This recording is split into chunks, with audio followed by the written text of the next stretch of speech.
This Okay. conference will now be recorded. Hi, everyone, and welcome to month 4, Effective Copywriting. I am Elena Rogal. I am your course director. Hopefully you watched the welcome video. I've been at Full Sail for 10 years. We're coming up on our 11th Hall of Fame. It's really exciting next week. It's going to be an all-week event. So if you live in the area, please stop by. And there's ways to come to Hall of Fame through the online I think they're doing YouTube videos and things. So you can experience it online as well. So I'll share that link later. I think I put it up in an announcement. Anyway, so I've been at Full Sail for 10 years. Before that, I taught English at the University of Central Florida. And that's currently where I am finishing my PhD in text and technology. I have a master's in literature and a MFA in creative writing that I did at Full Sail online, so I know exactly what you guys are going through. And I'm currently juggling dissertation and working full time and family and everything that goes along with it. So I am probably the most empathetic out of all your course directors because I'm walking the same walk you are. So anytime there's any questions about anything, I would rather have you reach out to me than not reach out to me, okay? So make sure you have all my contact information, shoot me an email through the platform, call me during office hours, whatever you need. I want you guys to be confident about your writing this month, and I want you to really learn. So if you're stressed out, you're not gonna learn. So what we're going to be doing this month is we're going to be working on testimonial print ads, magazine print ads, for a nonprofit that you choose through the week 1 discussion board. It's all in the instructions. Let me show you this really quick. Okay, discussion. So here is a Google Doc. You follow this Google Doc right here, and it takes you to a list of nonprofit organizations. So sign up for one, choose one that you believe in, that you would like to work on for the next 4 weeks, because it's going to be the center of your universe for the next 4 weeks. I have a lot of experience in nonprofit. I worked for PBS and NPR for 14 years.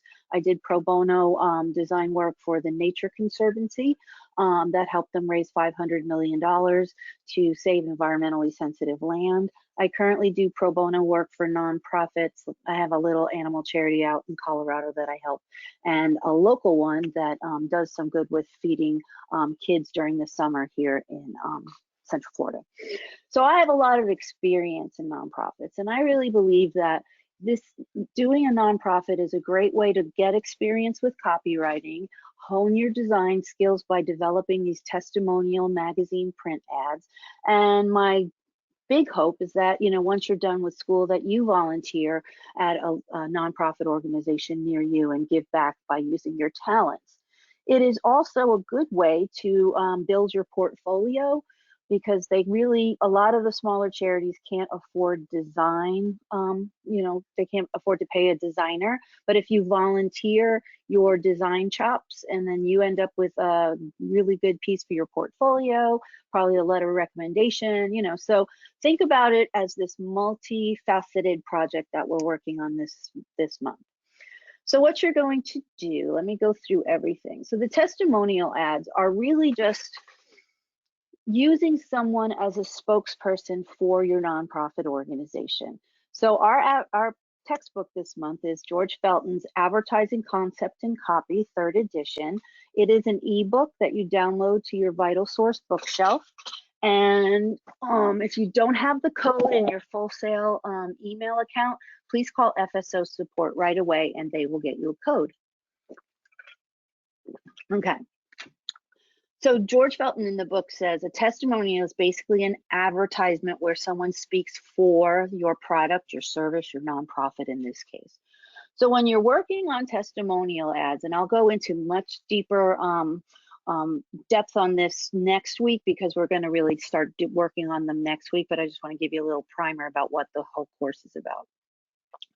So when you decide who's going to be your spokesperson, then you want to decide on, how that person sounds and how does it work with your nonprofit organization. So you want to make sure that the person that you choose represents your nonprofit organization really clearly. You don't want to use somebody that maybe has a bad reputation, or I always use the example of Michael Vick, and he went through that whole thing with the pit bulls, and you really don't want him as your spokesperson for your animal nonprofit. So once you decide who's going to anchor your testimonials, then you have to think about how you're going to approach the actual copywriting. You can go, the serious route, or you can go with humor, and I'll show some examples of that. Now, in our textbook, George Felton goes over 9 different types of testimonials, and you'll be working with, you're going to choose 6 of the 9 and develop concepts around that. But again, I'll get into more about that later. So an example of one of the types of testimonials that he discusses is the extreme user. And that's where customers trust the products being sold by someone and they use it regularly. So in terms of a nonprofit, it could be someone who donates to a charity year after year because they really believe in what they do. An expert is another type of testimonial. This could be someone associated with the nonprofit organization. So maybe it's the president of the nonprofit or the director of the board of trustees of the nonprofit, or maybe for an animal charity, it's a veterinarian. The company bigwigs are also someone who works for the organization. So maybe it's the director of communications that's being the spokesperson for your nonprofit organization. We've all looked at celebrity testimonials that we have to be careful with, because one thing we have to understand is that if you find an image online and you can't just use it, there's copyright infringement involved, and it's a really gray area now with our remix culture that we're currently in. So this is the thing about celebrities. Even if you find a free, royalty-free image of your celebrity, that does not mean you own the right to their brand. So the celebrity thing you got to be a little careful with. So I'll talk to you about celebrities right now. Here's an example of a testimonial ad with Paul McCartney, and he's saying that I am Paul McCartney and I am a vegetarian, and he uses the body copy to sell the reader on why he's a member of PETA and why he's a vegetarian. So using a personal narrative of someone who supports an organization is a really interesting approach to selling your nonprofit, because that's what these magazine ads are all about. It's about selling your nonprofit organization to your reader so that they make a donation, or they come to an event, or they use the services of the nonprofit. And this is an example of one that is directed to someone who could use the services of Bright Focus Foundation. Bright Focus Foundation gives support to caregivers of Alzheimer's patients. So I thought this was a really great ad. It was done by a student a couple of years ago, and she used this headline, "I used to be his little girl," and then the subhead is, "Now I'm the stranger who brings him coffee." And you can see the 2 pictures and how that really is illustrated. The words and the pictures kind of work together. Then in her body copy, she talked about how her dad was diagnosed with Alzheimer's and it's been really hard, but Bright Focus gave her the tools and the resources she needed so that she could fight for her dad and, stay sane at the same time. Here is an ad for the Shelter Pet Project, and they have really great ads, and they use humor. And this is an example of a testimonial ad. You could probably call this an extreme user, because the dog here is telling you why you should support Shelter Pet Project, because he came from Shelter Pet Project and now he has a new owner and he broke him in. So this is an example of personification. It's where you take human qualities and put them on an animal or a thing. So I will show you another example of personification. This is coming from the point of view of the shoe, and it's saying, "Hey, great news, I found a new home." And the whole premise of this campaign was that people were going to donate their gently used items to Human Rights Watch, and they were going to create this boutique, and everything sold at the boutique would give the money to Human Rights Watch. So the testimonial and telling the reader all about the new boutique is coming from the point of view of the shoe using personification. So that's kind of an example of what you're going to be working on this month. But first, I want to show you some ideas about writing headlines and writing body copy that sells. Headlines are usually the first thing someone reads in a print ad. So having not only a bold headline, but one that really intrigues the reader is really important. Because if you don't grab the audience with your headline, there's a really good chance they're not going to read the body copy and they're just going to flip the page. So the headline is considered that key element. That's probably the first thing they read. That's usually why they're like prominent at the top, because we read left to right, top to bottom. It conveys the main message of the concept, and it works with the visual to get attention and communicate the creative concept. So that was really demonstrated in the Bright Focus Foundation ad that I showed you, where she used to be his little girl and now she's the stranger who brings him coffee. So a headline could offer something new. Maybe there's an improvement to the product, or it's just got a brand new look to it. Maybe it's solving a problem. It could be promising a benefit, not a feature. So remember, focus on the benefits of any product, service, nonprofit organization, company. Everybody's got features, but it's the benefits that separate them from the pack. You should also have a headline that could arouse curiosity. So how you go about that is there's two different ways. There's direct action and indirect action headlines. Direct action headlines are just what they sound like. They're to the point, they're straightforward, they're informative, they're going to tell you exactly what to do. So they're going to command you. They're called command headlines sometimes. So those are pretty straightforward. More interesting ways of approaching headlines is indirect action, because they're not as straightforward about identifying the product or the service, and they can be more intriguing to your audience. Maybe they ask a question, or they create a rhyme, or there's something about the intriguing language that they use that force you to read the body copy to figure out what that's about. And here's a perfect example of that. This is an ad from my swipe file that I found, and I just thought it was hysterical. I'm like, here's this cat smirking in the background, and he's being really adamant about the fact that he is not a pet. And I'm like, what do you mean you're not a pet? You're a cat. I know you're a little aloof, but you're still a pet. So I read the body copy, and to find out that he's not just a pet, he's a member of the family, because he's fed Imes cat food, and he gets a dinner's ready when he hears that chow hit the bowl. So he is not a pet, he's a member of the family. So I thought, had it not been for the way this headline sounded, it was just so in your face, like I am not a pet, it was very intriguing. Then you can see how the tone of the headline and the smirking cat's face really work together and create that synergy. And it's intriguing enough that you want to read the rest of the ad and probably go buy Imes cat food. So David Ogilvy, who is kind of the godfather of advertising, says on average 5 times as many people read the headline as read the body copy. So when you've written your headline, you spent about 80 cents out of your dollar. So headlines are really important, because headlines are what drive the reader to the body copy. And it's in the body copy where you do your selling. And that's really key in a nonprofit organization print ad. Some people might not know your organization, so you use the body copy in the print ad to educate your reader, and then you tell them why they need the donation, or they need you to come out to an event, and if you say that this is why we need it, because we need money to continue to do what we do. So it's a really important part of the ad. So I know a lot of designers are like, well, I like ads that don't have much copy, but this is a copywriting class, so I'm expecting to see body copy that sells.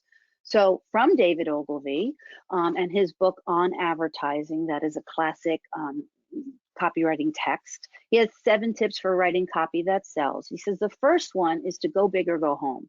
So you should always create a compelling argument. So with nonprofit organizations, you want to tell the reader who they are, what they do, this is why we do it, and this is why we need your help. So create that compelling argument. But you cannot do that unless you do your research. So do your homework, and you need to know who you're writing it for, who is your target audience, how does that person think, and what does that person need? And we're going to be doing that in depth in week 2 when we develop our target audience profiles. So to write good copy, you really need to understand your audience so that you're speaking in a voice and tone that they can relate to. So that means never talking down to your customers. This is tip number 3. You want to always treat your customers with respect and dignity, and especially this is especially true with nonprofit organizations. You know, you're asking people to donate some of their money to your organization so that they can continue to do good work. So they need to be able to trust your spokesperson. So always make sure your body copy is being respectful of your audience. And again, that headline is 80% of your dollar. So with the strong headline, you want to make sure that they get into the body copy. Then make sure your body copy gives them all the information that they need. So tip number 5 is probably the most important. You don't want to get distracted from making the sale. And I always say it's this. Tell them what you think, what the nonprofit does. What do we do? Why do we do it? Why do we need your help? That's what you're selling. So explain why they should buy. Why is your nonprofit organization important? What is it a good deal if it's a product? Why should the customer be interested in your product? Maybe they're not looking for new wireless headphones or whatever. Why should they buy it from you and not from Best Buy or Amazon? Why should they buy it now and not later? You know, so these are things that you should cover in body copy. And then tip number 7 is your copy is important, so treat it that way. Just because body copy is short doesn't mean it's easy to write, because you have to walk that thin line between not writing enough copy and writing too much copy. So writing great copy takes time and energy, and some of the best copywriters will spend weeks just crafting a headline, and they might take months to write the body copy. Well, we don't have months, we do have weeks. So we're going to work on this campaign over the next 4 weeks for your nonprofit. So how do we get started with that? Let me go back to the platform and talk about the discussion board. So 4.1.3 discussion is where you should start after you watch the week 1 overview video. This is where we're going to research the competition for our nonprofit. So the first thing you're going to do is sign up for your nonprofit, and then do some initial research by going to their homepage and seeing what they're about, so you have an understanding. Then you're going to go out into the internet or into magazines and find print ads of the competition. And that's really easy. You just want to do, if you're doing it online, you just want to go into a Google search and Google nonprofit print ad images. If you're doing a children's charity print ad images. And when you put in those words in your Google search and you click on the images, you'll get a ton of ads that come up. So you want to find 2 ads that represent your competition. Now your competition, it could be aligned directly, so an animal charity for an animal charity, like if you're doing Red Rover, the Shelter Pet Project and the Pasadena Humane Society could be your direct competition.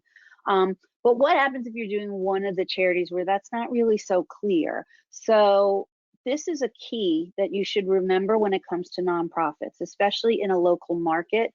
Every nonprofit is in direct competition with every other nonprofit out there, because they're all competing for that same donor dollar. So that's why it's important that you really educate your reader on your nonprofit in your body copy, and you really understand what they do.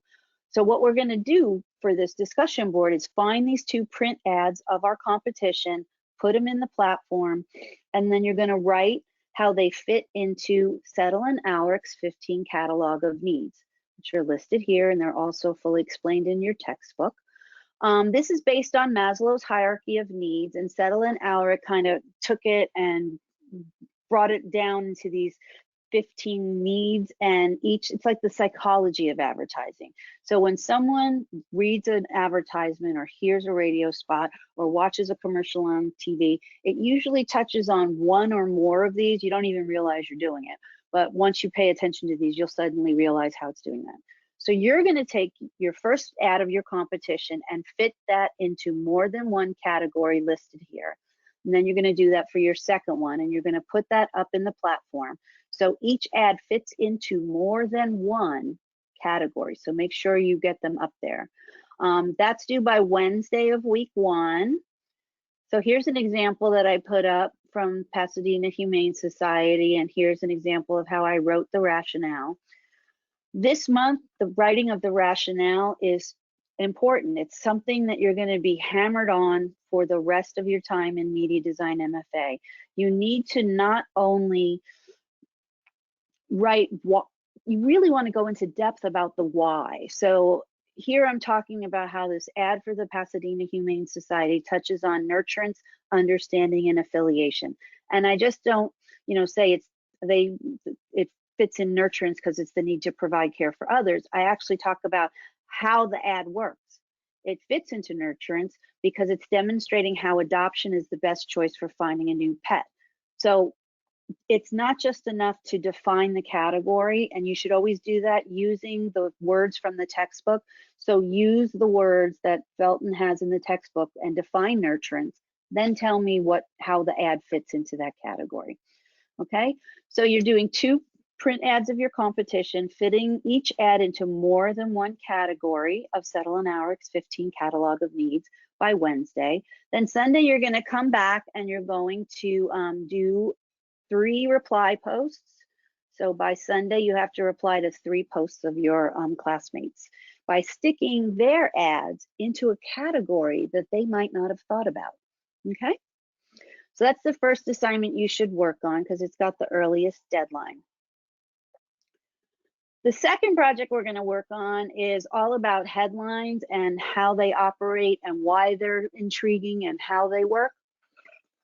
And we're going to do this by looking at the words themselves. Let me click over to that assignment real quick. So with headlines that inspire, you're going to start building what's called a swipe file. I mentioned it earlier with the cat ad. A swipe file can be, you're not handing it in, so it's just something that you're going to use. It's a place where you put pieces of inspiration. I have an electronic swipe file and I have a physical swipe file. So like when I get a new like Choco catalog and I really like the paper texture, or maybe there's something about the layout, I stick it in my physical swipe file. If I'm at the dentist's office and I see a really cool ad in the magazine, I'll quietly tear it out and stick it in my purse. All right, not very cool, but I do it. With the digital one, I do the same thing that I told you to do when you're looking for your competition, and this is a good key. When you're searching for print ads of your competition, that's how you can find ads for your swipe file. So you're going to create a swipe file with at least 5 ads because you're going to need 5 different ads for this project. You're going to stick your 5 ads or the ad itself, a thumbnail of the ad, in a Word document and explain why the headlines work. So you're going to read headline writing basics down here in the resources, and you're going to talk about your 5 headlines, and you're only talking about the words themselves. You're not talking about typography. You're not talking about layout. You're not talking about anything but the word choice that the copywriter chose.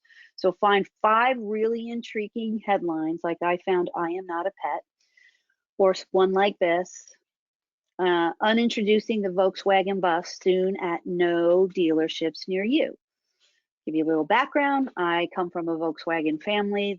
I've been in Volkswagen since I'm like 4, and I'm not 4 anymore. This ad was really intriguing because what happened was they were making that flat-fronted Volkswagen bus in Brazil up until a few years ago. But due to airbag situations, you can't put an airbag in a vehicle that has no front to it. So they actually stopped making the vehicle a couple of years ago. But Volkswagen knows its tribe. They know who their brand loyalists are, and they know that we all have stories of our times and adventures in our Volkswagen bus. So they wanted to create a campaign where they got you to go to the website and tell your story about your adventures in your Volkswagen bus. So I thought what was really intriguing about this ad was that they were unintroducing the bus. They weren't just saying, we're not making these anymore. They're unintroducing it. So that word unintroducing is a little intriguing. I'm like, what do you mean they're unintroducing the Volkswagen bus? Soon it's going to be at no dealerships near you. So that was intriguing enough to pull me into the body copy because I wanted to understand why they were unintroducing the bus and what had happened. So I think that's really important, that when you look at a headline, think about how it intrigues you or how it might, grab your attention, and you're paying attention to the words themselves. Okay. So that's in the assignment that's due Sunday. You're going to find 5 great headlines and discuss them with your rationale. Now, don't just tell me that the headline is intriguing and tell me what it says and tell me why you like it.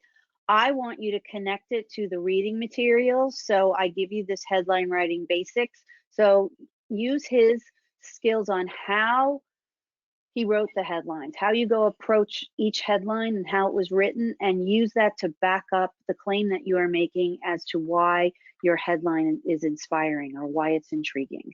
Okay, it's really important that you get in the habit of every time you write a rationale, you support it with a resource. We usually give you most of the resources, but in graduate school at the graduate level, you're kind of expected to go beyond that. You know, think of yourselves as contributing to the discourse community, and you do that by adding to it. So if you want to go out and find a secondary resource that's going to help support your argument about why this headline is intriguing, feel free to do that. But you should always, always, always quote from the resources that we provide for you when you're writing rationales for any assignment. That is my tip.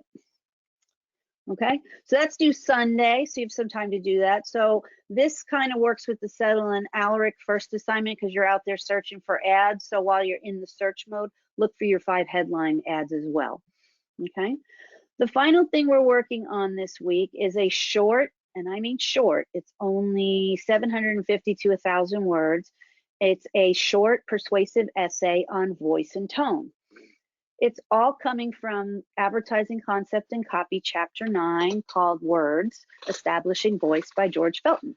So you're going to use that. You're going to use the 2 articles that are down here below. There is What is Copywriting and How is it Important for a Designer by Daniel Adams. And then the other one is a link here in the copywriting book by Rob Bowdry. So you want to use these resources, and really you're writing about these 3 bullet points. Think of the bullet points in the assignment as the outline to your essay. It's asking you to, how has the role of the copywriter evolved from its historical beginnings to today's opportunities? What does that imply for the future of a media designer? It's really important as designers nowadays that you just don't, design business cards. You have to have more qualities to bring to the table. I always call it the Felix the Cat magic bag of tricks. The more skills you can put in that magic bag of tricks, the more appealing you are to someone who's hiring you to do a freelance project or to hire you as a designer in their company. So answer these 3 bullet points using the resources that we give you in 750 to 1,000 words. It is in APA style, and I have a video here explaining the changes. We are now using APA edition 7, so there's been some changes. There's some really good changes and easy changes. So everything's here, and there's a PDF down here that if you need something to read about it, it's there as well.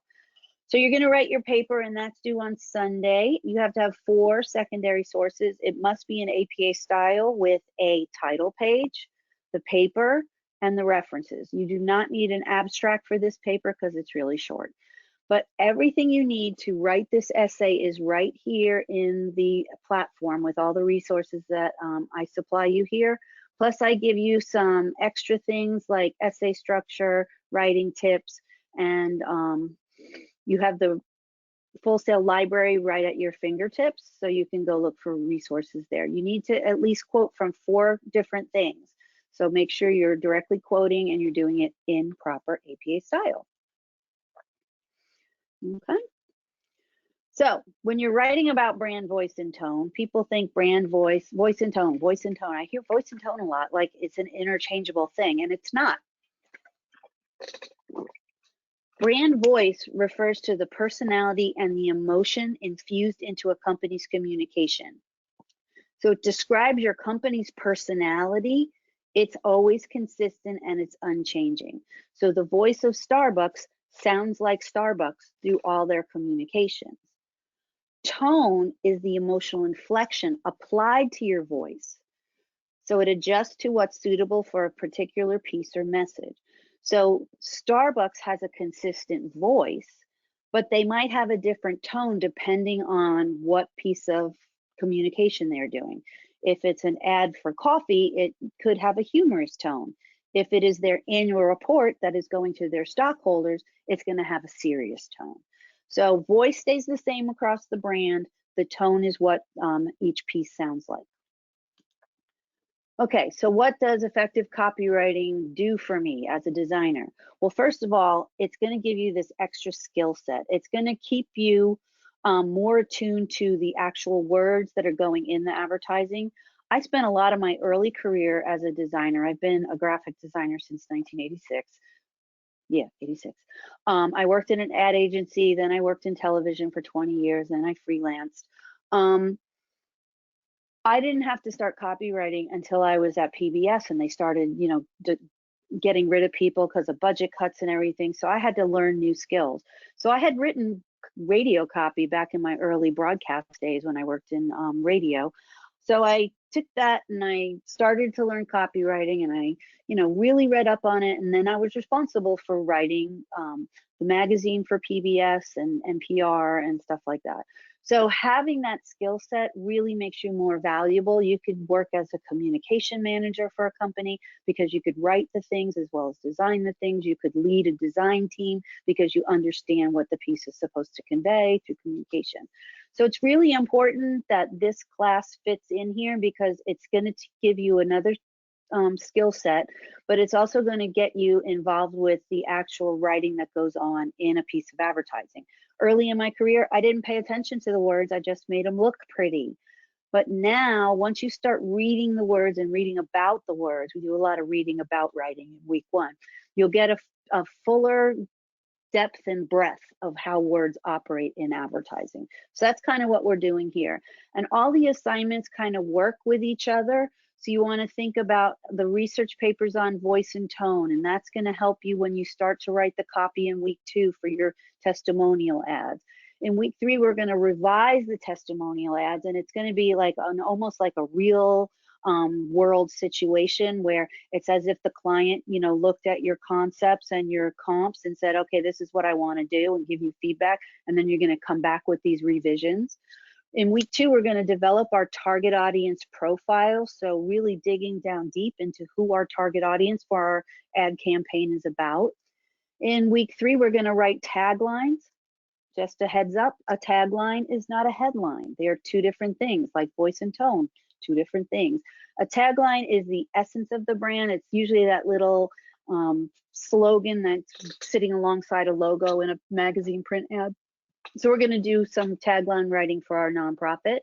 And then in week 3, we're going to write about how we developed the campaign in the Mastery Journal and show examples of our work. And then we're going to finish up by writing the campaign research paper, which is a little longer paper, but I don't want you to freak out over it because most of the writing for it is done in the work that you do over the first 3 weeks. So we'll talk about that more in weeks 3 and 4. So this week, I just want you to get your feet wet, read the Felton chapters, find your competition, choose a nonprofit organization that really speaks to you, okay? So each week, I'm going to ask you to go over the live session archive. If you're not here live in person, go watch the archive. And you have to write about 3 concepts from the live session. Do not write about the assignments. Those are not concepts. Those are actually you implementing the concepts. So I talked about brand voice and brand tone. I talked about headlines. I talked about body copy. Those are concepts. The headlines that inspire project is not a concept. That's an assignment. So write about the concepts. I include the slides that I went over just now with the assignment. Those are due on Friday, so that I make sure that you're prepared to finish up the work. Settle and Alric, your competition, your initial post is due on Wednesday, and your 3 reply posts are due on Sunday. The persuasive essay, the mastery research paper, is due on Sunday. It's just 750 to 1,000 words.